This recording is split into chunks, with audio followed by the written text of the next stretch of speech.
It's the banks run the world. The rich run the world. They don't care if you're communist or capitalist. And so the banks love it. They love people who borrow lots of money. So how do I get rich? I borrow money and I buy assets with it. The poor person borrows money and buys liabilities like purses, cars, houses, and they get poorer and poorer and poorer. Rule number one in Rich Dad Poor Dad is the rich don't work for money. Most people miss that one. Well, that goes back to 1971 when Nixon took us out the gold standard and money became fake money. So anyway, my Rich Dad was preparing me to think about how can I make money without money? And the way I do it, I create an asset, like a book. I'm not saying write books because that's a tough industry. But I write a book today. I sell 50 licenses to 50 different languages, and I collect royalties for years, a long tail. So my money just keeps coming in. From with that, I borrow. So let's say I make $10 in a book. I'll borrow $50 to invest in real estate. I step up my bases for depreciation. That's financial education. Yeah. That garbage they teach you about invest for the long term of the stock market. Every entrepreneur should be making up their own assets and staying out of the stock market. That's my point of view. But can everybody do it? No, of course not. Sure. I've screwed up enough times to prove I can do it. And my accountant will back me up. Yeah, the guy is an idiot, but he does create assets. Do you know why they tell you to save money? I don't know. Because the system of banking has nothing to do with communism or capitalism. So when you save, let's say you save $1 US or €1, 1 yen, the banking system can lend out 10. So the entire system is called the fractional reserve system. The fractional reserve system is also printing money. And then they tell you to save money. So they want you to save money so they can lend out your money 10 times.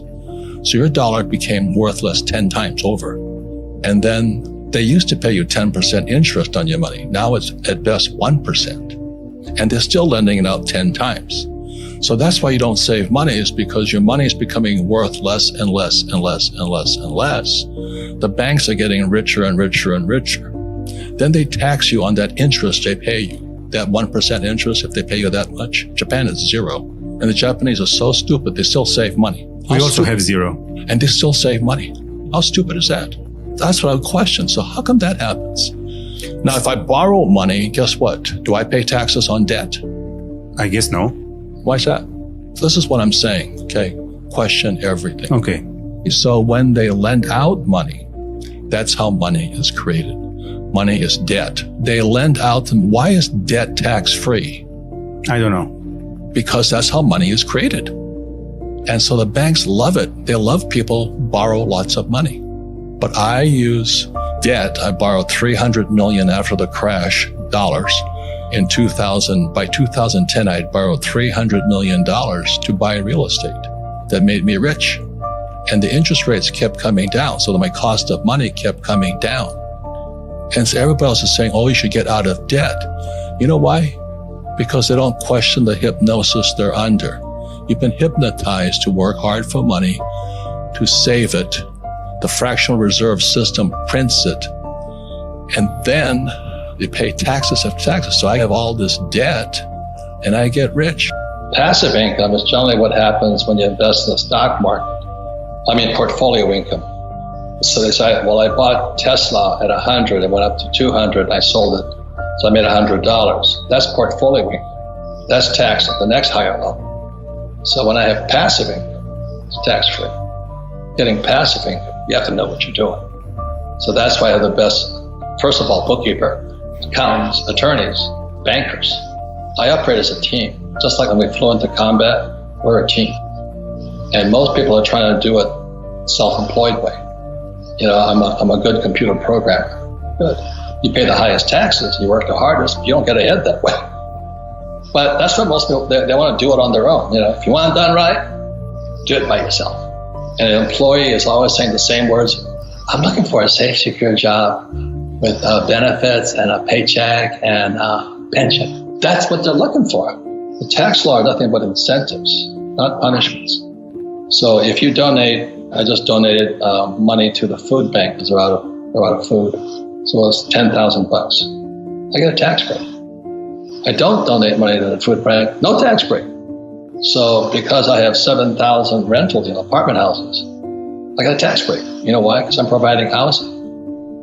And because I have thousands of employees, the tax break. The government even sent me money to pay my employees.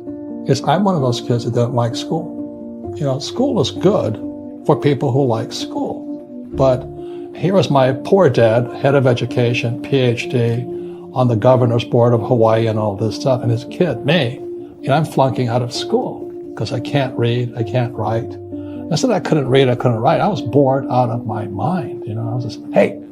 So what I did instead was that's when I met my rich dad, who was my best friend's father, and he used these things called a game. See, games are the best teaching tools. See, when I'm playing this game, this is how the rich taught their kids battle strategy. It's called chess. My rich dad taught me to be a rich man playing Monopoly. We played Monopoly hour after hour after hour.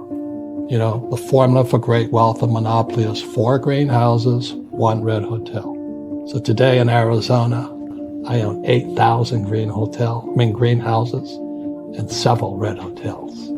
I just play Monopoly for real. So that's the power of a game, because a game engages me mentally, physically, because I actually have to move things, emotionally, because when somebody knocks me out, I better wake up. I made a mistake. Well, the reason the rich don't work for money is number one expense is tax. See, there's 3 kinds of income: earned, portfolio, passive. So earned income is if I get a job, that's earned income. If I'm a doctor or a programmer, that's earned income because I'm working for it. If I buy, let's say, Apple for $10 and I sell it for $20, that's portfolio income, capital gains. Yeah. But passive income, which is cash flow, is never taxed. And so these guys are screaming right now in America, tax the rich. I said, good luck. Because most of the guys complaining, they don't know there's 3 kinds of income. And the rich don't have jobs anyway. They have assets. And so the average schmo out there, poor guy, sent the kid to school. They don't learn this. The tax laws are for everybody to use if you have the right financial education. And the reason I'm an advocate of financial education, without that education, you have to pay taxes. You see, very few people will buy what I do, make $1 million and pay 0 tax. McDonald's is in the real estate business, so they sell hamburgers, but they buy real estate, so they pay no taxes. When I came back from Vietnam in '73, my poor dad said, get your MBA. And my rich dad laughed. You turn out to be an employee. Who else hires guys with MBAs? He was just pragmatic about it. He says, if you really want to be rich, take a class on real estate. And I said, why is that? He says, once you understand real estate, it's based on debt. And he says, you will learn how to use debt as money, because that's what happened in '71. The US dollar became debt. So once you learn how to use debt as money, you can never say, I can't afford it. After the crash of 2008, the banks gave me $300 million tax-free to buy real estate that the idiots had lost. And they were idiots because the prices were so high. Why would you buy it at the top of a market? Don't you know that's going to crash? No. This is, that was the subprime, was the derivatives market, the MBSs and all that stuff, had driven the price of real estate so high, and the rest of us were just waiting. And then when the whole thing came crashing down, all this real estate was now available, and they needed, the Fed and those guys in the Treasury needed guys like us to go in there. So Wall Street gave us hundreds of millions of dollars to mop up all that real estate these guys had lost. Now, it's fair because everybody could do it. When I asked the average guy, why don't you use debt? They can't even get a loan because their scores are so bad. So that's what's going on in the world today. They think the rich are crooks. The rich just play by different laws. So now we have the stock market, this one area of the economy, all-time highs, floating on fake money. Real estate, I don't know how people can afford to live in New York. I was looking at a condo for $55 million. Real estate in Silicon Valley, you can't afford to live there. And then all these companies started borrowing money, so the economy's good, and unemployment's low and all this. They say there's no inflation, but have you seen the price of food, real estate, and student loans and medical? It's a bubble, So now what's going to happen is the baby boomers, my generation, are going to start to retire. There's no money there. Social Security is broke. Pensions are broke. The students are broke. They're screwing everybody with debt. This is called, not economics, this is called bubblenomics. But they'll never teach you this in school. And why do they keep printing money? Because they want to save something. Because it's an addiction. The moment you take that one hit, they say, okay, I'll quit next week. And the economy gets worse, so they go. Trump gave us a tax cut in America. This thing gets bigger and bigger and bigger. So what happened in 2008, they stopped it by printing money. They call it the Great Recession. But they didn't really fix anything. You know, derivatives went from 700 trillion to 1.2 trillion today. Twice as much. And that is net. You know, this doesn't tell the whole story. So when the recession hit, the PhD standard came in. That was Bernanke, you know, and then Yellen. The PhDs said, they have PhDs. Well, it's no different than long-term capital, LTCM. They had Nobel Prize winners, people like my poor dad, academics, you know. This is what's going on in the world economy today. So the baby boomers are going to retire now. Student loans are bust. So do you have to be an economist to say what's going to happen? We're fighting a 12-year war now. Entitlements are going through the roof. National debt to GDP is 109 in America, 109%. 90% is too late. We have to keep printing now. So this is called bubblenomics, and this is what's going to happen. Scary stuff. It's happened throughout history. I am very shy, very, very shy. You know, I came back from Vietnam, and I couldn't talk to people. And one day I said to when I decided to follow my rich dad's footsteps, I just said to him, I want to be an entrepreneur. He says, you got one problem. I said, what's that? I said, you're shy. I said, what's wrong with being shy? He says, you got to sell. You got to handle rejection. Number one skill. Can you handle rejection? Answer is no, I couldn't handle it. This was in 1973. I was 25 years old. And my rich dad said, how's your love life? He says, because you can't sell. You guys got it? So when I talk about what skill do you need when the shit hits the fan, you better start selling.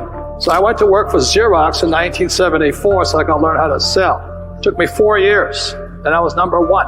And today I'm a best-selling author. You know, most PhDs tell me I can't write. Yes, I said I can't write, but I can sell. If you can't sell, you don't make money, period. End of statement. You know, just because you have a product doesn't mean jack shit. But the important thing is you start. You know, I don't care what product you start with, but you start. You know, I started off with nylon wallets.